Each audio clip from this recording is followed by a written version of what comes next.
Well, most of you will know that there are a number of Buddhist centres in this particular region of the UK, of East Anglia. Cambridge is just one of them. And I have been involved with, in the past, with two of the different Buddhist centres in this region, Colchester and Ipswich. This often comes up in talk introductions. I give lots of talks in this country and also in India. I also work in India. And this, for some reason, this comes up a lot in India. That and the thing that usually comes up in the introduction is Saddharaja founded the Ipswich Buddhist Centre. This comes up, it's been coming up for decades now. Saddharaja founded the Ipswich Buddhist Centre. And I suppose it's true. The Ipswich Buddhist Centre is a wonderful centre and with wonderful people in it. And I'm really glad that it's so well established. But it's not really true that I founded it. I kind of suppose I did, but it doesn't really feel like I did. It is true that I started classes there in my living room in 1985. That's true. It's true that for several years I was the main person teaching meditation and Buddhism in Ipswich. And it is true that I did initiate and oversee the early project in Ipswich. However, what I experienced at that time was a bit different. It was more like a kind of collective force amongst that early Sangha. It was a momentum that arose up very quickly amongst us. So it felt like I lit the blue touch paper and this firework went off within the town. That's how it felt anyway. So in 1985, there was just me. I was there, I was a Buddhist. And by 1986, a year later, it was completely different. By 1986, there was a committed and intense Sangha of people. Lots and lots of people had piled in to that living room, and we'd had to find somewhere bigger. And those people went for refuge to the Buddha, Dharma and Sangha. And they were very, very involved.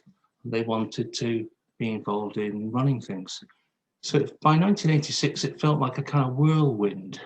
It didn't feel like a group of people, a Sangha. It felt like a little whirlwind, which I definitely couldn't control and didn't want to control. I just allowed it to kind of be there. It was a very loving and very intense and beautiful whirlwind. And that led to the centre that exists today in Ipswich. So my theme tonight is the supra-personal force, and it's another talk on the series on what is enlightenment. I think it's talk 6, actually. And the story that I've just told you isn't an example of the supra-personal force. It isn't the supra-personal force, what I felt, what I experienced. But it could be a reflection of it, or a reflection of a reflection.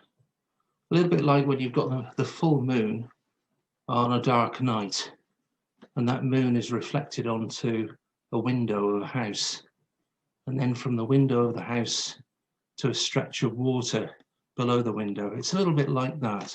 It's a reflection of a reflection, perhaps. Nevertheless, in the late 1980s in Ipswich, it was a very strong experience for me and for other people in the Sangha at that time. It changed our lives. And well, many of those people in that Sangha are senior order members now around our Buddhist movement. It was as if a strong and loving momentum took over our well-intentioned activities at that time and turned them into something else completely. So this series is called What is Enlightenment? And it's kind of posed a bit like a question, isn't it? What is enlightenment? As if there's an answer to that.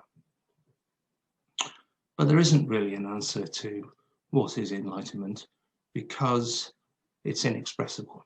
What enlightenment is inexpressible. It can only be approached from different angles and different viewpoints. And that's what we're doing in this series.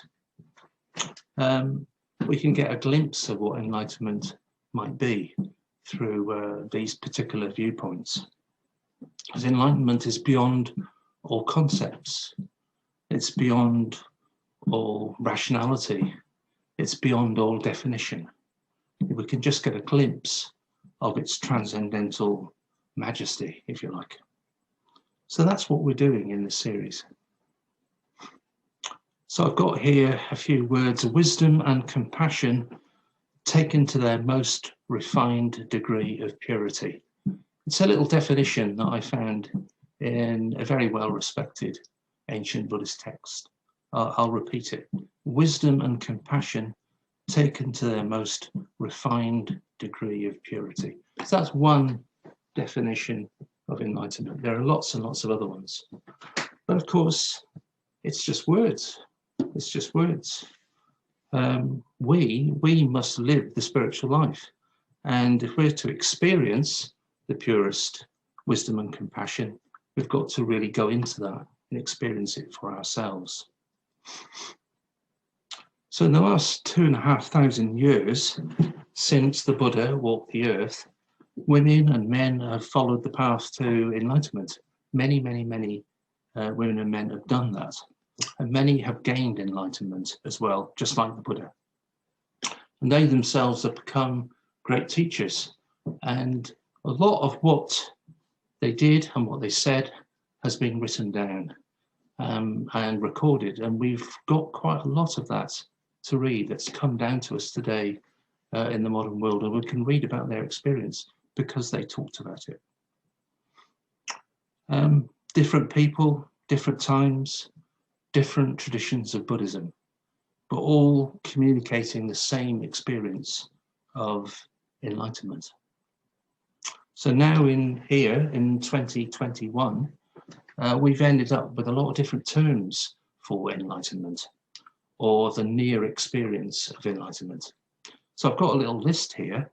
It's not a definitive list by any means, but it's a little list in Sanskrit and in Pali and in English. So I'm just going to read some of them out to you. You'll probably recognize quite a few of them.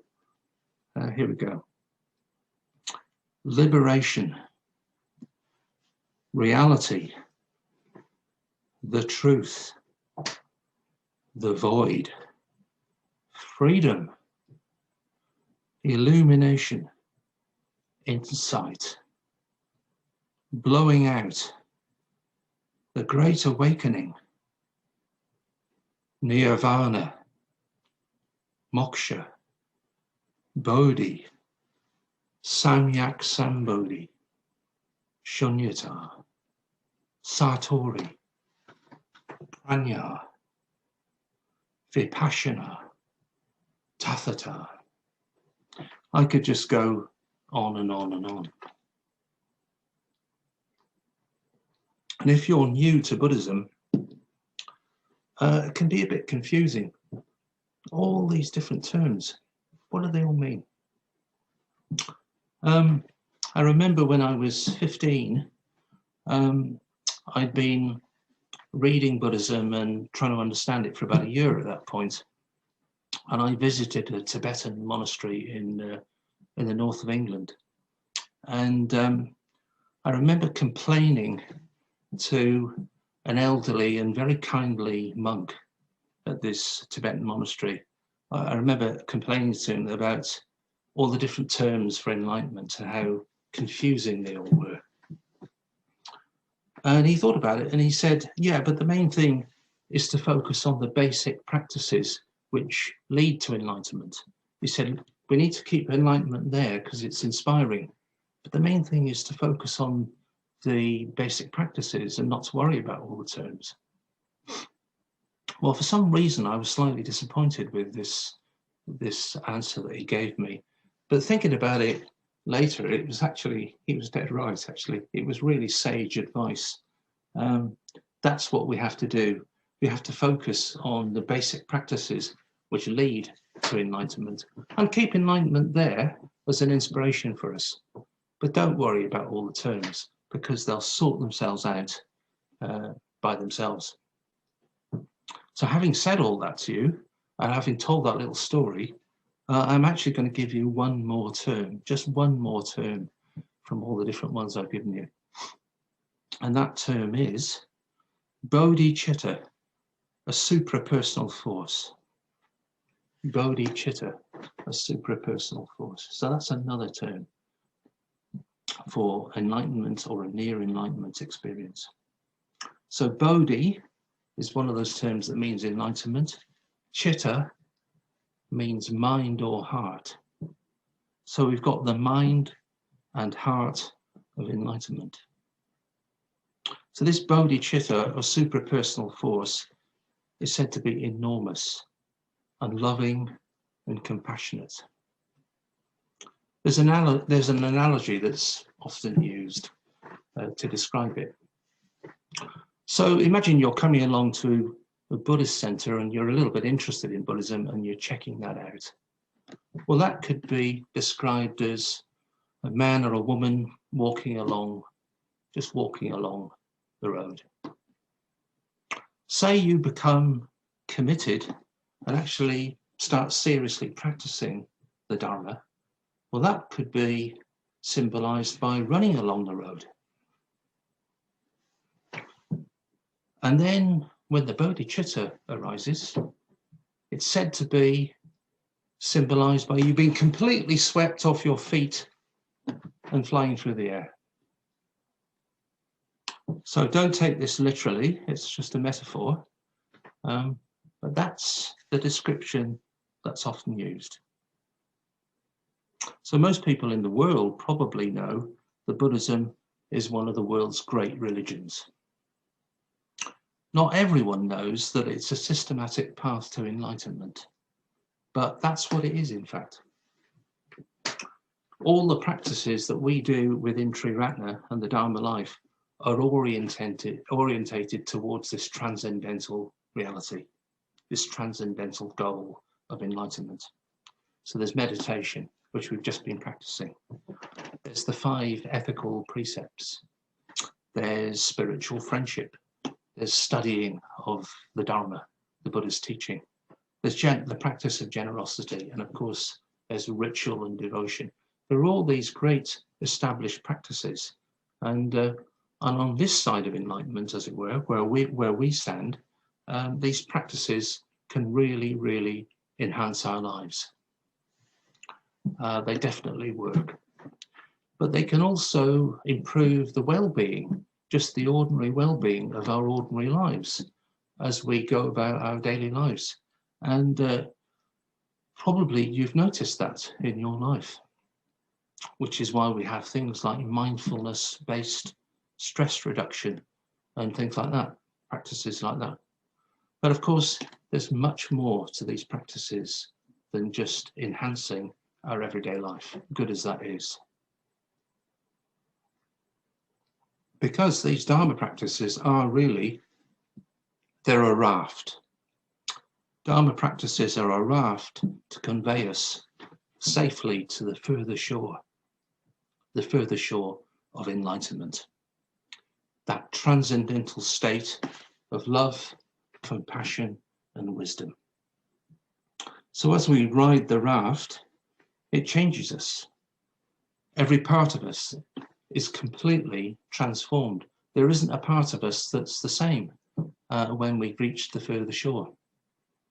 And also, we don't cling to that raft. Once we get to the further shore, we let go of the raft.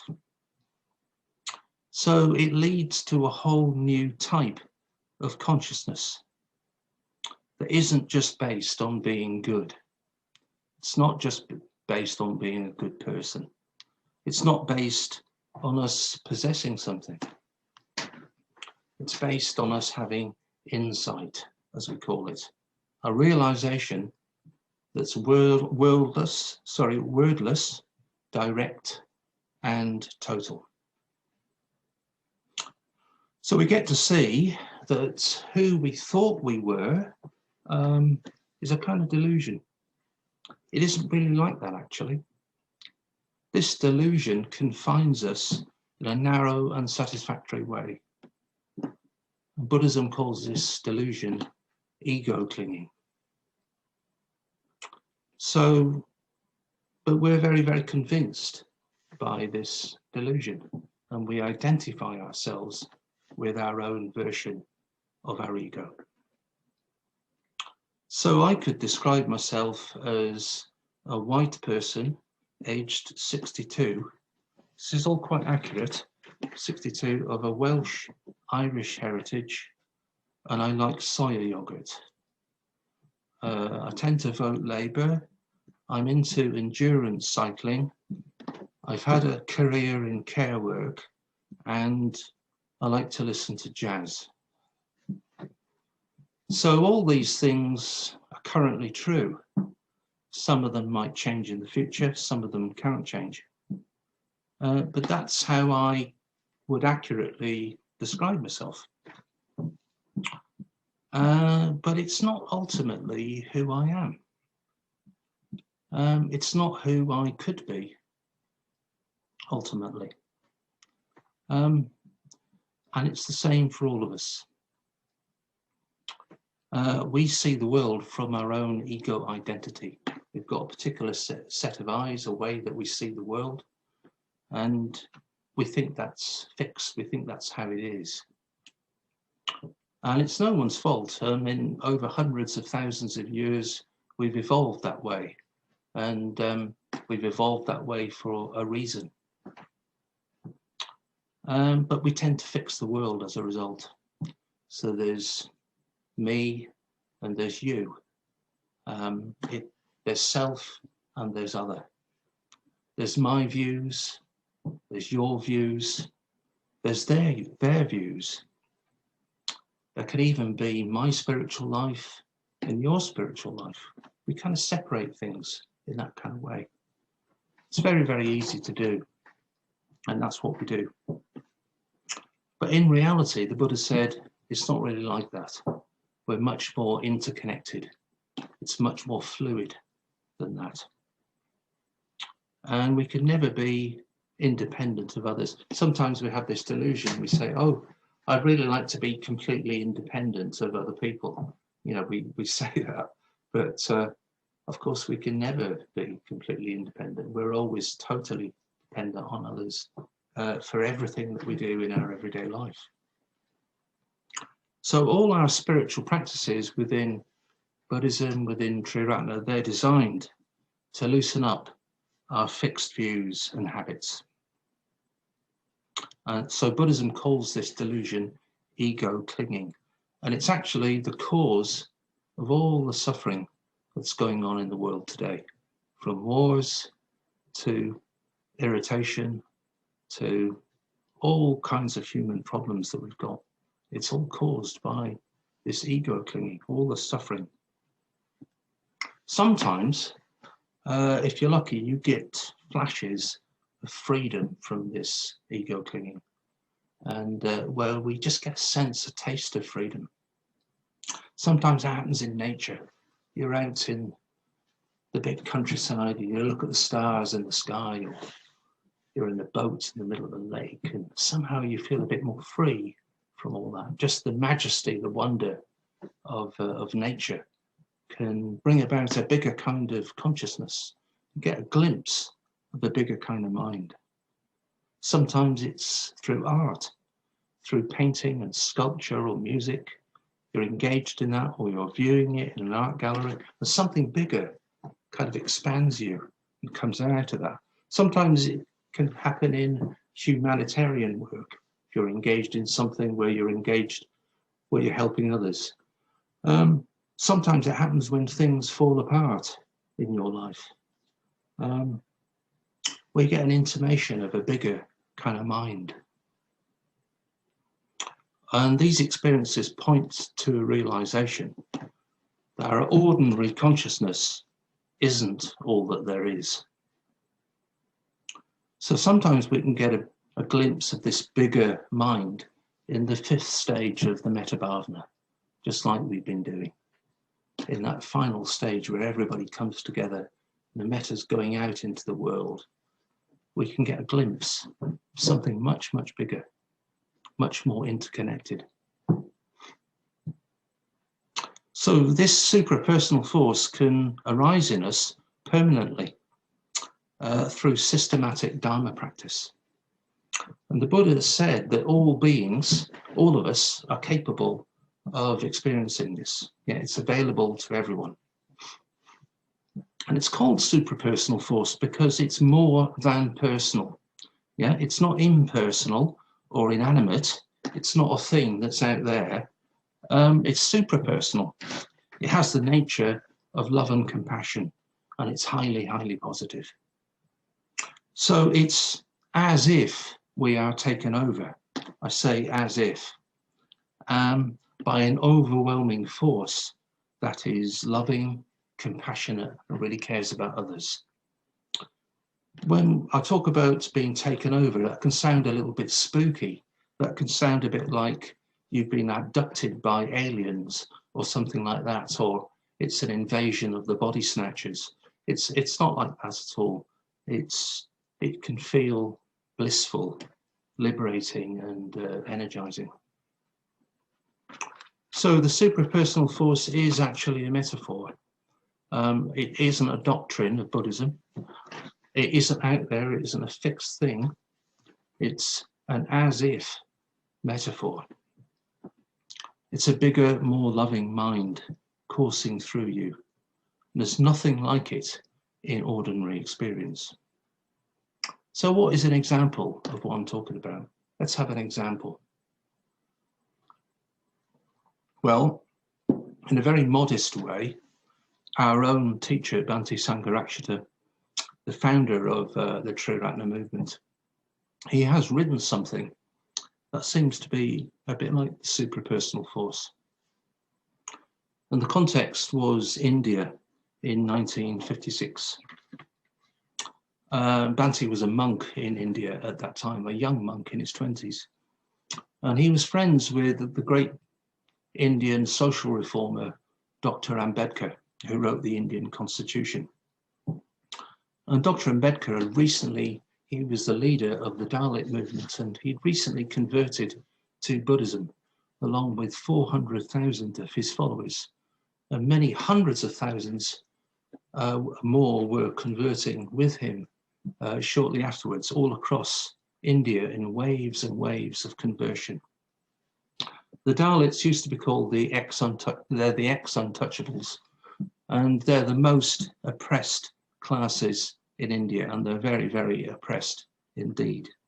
But Dr. Ambedkar was an ex-government minister who was the leader of these ex-untouchables, and very tragically, 7 weeks after this great mass conversion, Dr. Ambedkar tragically died suddenly, which was a terrible loss for millions and millions of people who just converted to Buddhism. And they were traumatized, and they were very, very upset indeed. And Bhante didn't actually know that Dr. Ambedkar had died, and he was in Bombay at that particular time, and he was just about to go on a retreat. But out of the blue, he just felt completely compelled. He didn't know why to go to Nagpur, which is the city right in the center of India, where Dr. Ambedkar had died, and he felt compelled. So he got on a train and traveled 600 miles to Nagpur, and he spent 4 days in Nagpur working for Buddhism. But a few weeks after he had done this, he wrote a letter to a friend to describe the experience. So I'm just going to read an extract from the letter for you, and I think you'll find it interesting. At first you might think, well, what's all this about? But just stay with it and it'll become clear. I arrived exactly 1 hour before the news of Ambedkar's death was received. Immediately on receipt of the news, the followers came flocking to me. That same night, I addressed a mass meeting of 100,000 people, now all Buddhists. It was really touching, a really touching sight to see them all shedding tears for their lost leader. In my speech, I emphasized the fact that his work must go on and Buddhism be propagated more vigorously than ever. To cut a long story short, in the course of 4 days, I addressed nearly 30 mass meetings, and I think I can say without vanity that I created a tremendous impression. Dr. Ambedkar's followers told me that they felt that my presence there at that critical juncture was a miracle and that I had saved Nagpur for Buddhism. At first, people felt that the end of the world had come, but after listening to my speeches, which were very strong indeed, they felt full of hope and courage and determined to work for the spread of Buddhism. On the last day of my visit, I gave no less than 11 lectures. The last meeting was held at 1:30 in the morning, where 15,000 people were converted to Buddhism. My own spiritual experience at this time was most peculiar. I felt that I was not a person, but an impersonal force. At one stage, I was working quite literally without any thought, just as one is in meditation. Also, I felt hardly any tiredness. Certainly not at all what one would have expected from such a tremendous strain. When I left Nagpur, I felt quite refreshed and rested. So he used the term impersonal in the letter, but he later changed that to supra-personal to describe his experience. So here's an example of what sounds like the supra-personal force. Bhante Sangharakshita working night and day to help new Buddhists who've lost their great guide and leader. But he leaves feeling refreshed and rested. He helped at a crucial point to keep the wheel of the Dharma revolution turning in India, and it has continued to turn. So today there are 9,250,000 Buddhists in India, and he had a big hand in all that. So how can we bring the supra-personal force into our own lives? Well, so much has been written, so much has been said. Tonight, I'm just going to keep it simple. We haven't got much time. But there's 3 things I will talk about: Dharma Practice, Dharma Service, and Dharma Lifestyle. So I'll look at these briefly and then I'll conclude. Dharma Practice. In a way, this is the most straightforward. This is what we've just been doing. It means taking your spiritual life seriously. It means practicing meditation, the 5 ethical precepts, meditating regularly, studying the Buddha's teachings. If you get an opportunity, going on retreat when you can. It means engaging in ritual and devotion. It means developing spiritual friendship. All these are well-tried spiritual practices. And this is what so many of us are already doing, and it definitely bears fruit. There's no doubt about that. However, this approach to the Dharma won't usually be enough in itself for the Bodhichitta to arise, important and crucial as it is. One of the things that can happen with deep and committed spiritual practice is ego clinging can still stay there in a very, very subtle kind of way. And one of the subtle ways that it happens is through, it presents itself as me and my spiritual life. Me and my spirit. I've got my spiritual life, and it's very, very precious and important. And it becomes another very subtle form of ego clinging. If you're a spiritual teacher like me, you can kind of hope that lots of people really love you. It's a kind of subtle form of ego clinging. So Dharma practice is very, very important. It's probably not enough without the other 2. So secondly, you've got Dharma service. This really means love and metta in action. And there are many, many ways that we can serve the Dharma and we could serve the Sangha. And there's a traditional list in Buddhism of like food and material things, medical help, financial help, giving money, helping the Sangha to develop through organizing events, helping to alleviate suffering, caring for others, all that kind of thing, aiding their well-being. And of course, there's what's said to be the greatest gift of all, which is giving the Dharma, supporting and leading classes, retreats, writing books, teaching, all that kind of thing.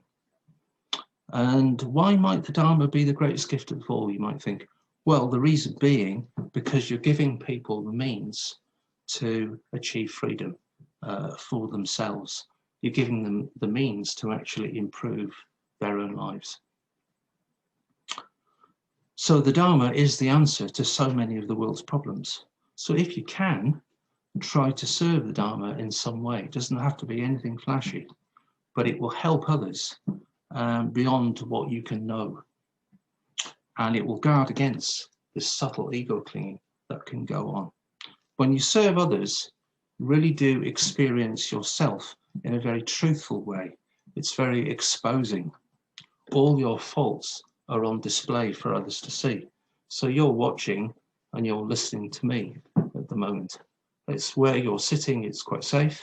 Where I'm sitting, it's not very safe because you could see me, you can see all my faults and everything that I'm saying.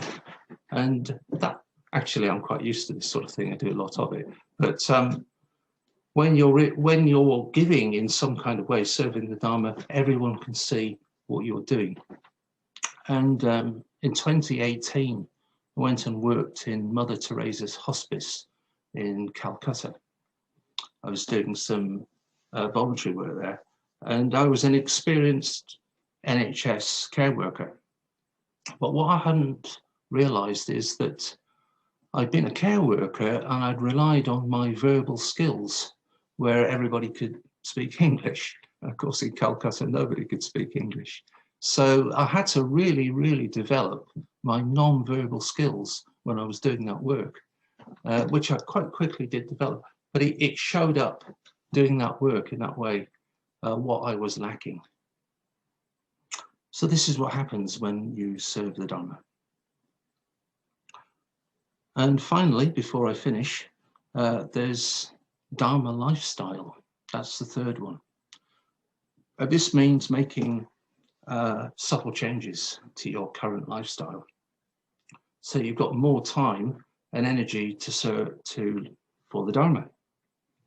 A lifestyle that supports your practice and your ability to serve others.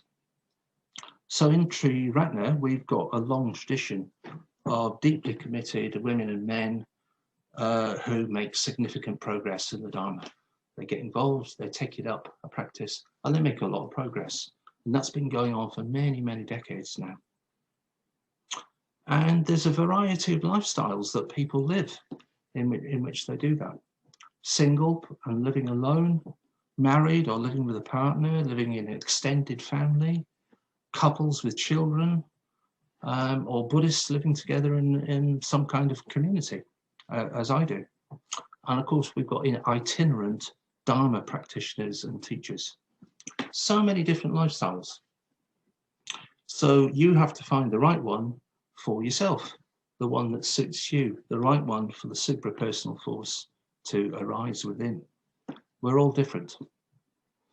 Sangharaja said that he thought that the supra-personal force, the Bodhichitta, was most likely to arise within a group of people practicing intensely together, rather than just in one individual.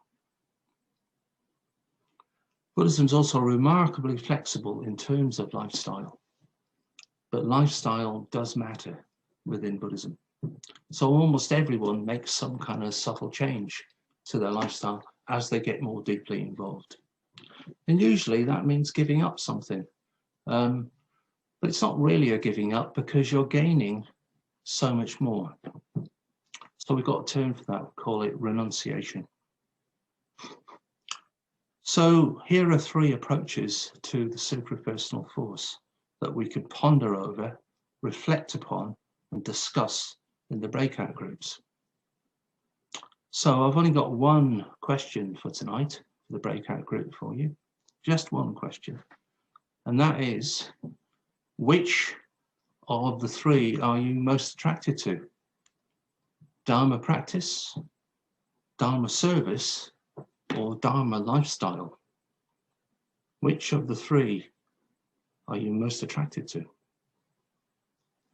So I'll finish this talk with a little poem, which was written by Bhante Sangha late in his life. And I'll read the poem, and that will be the end of my talk.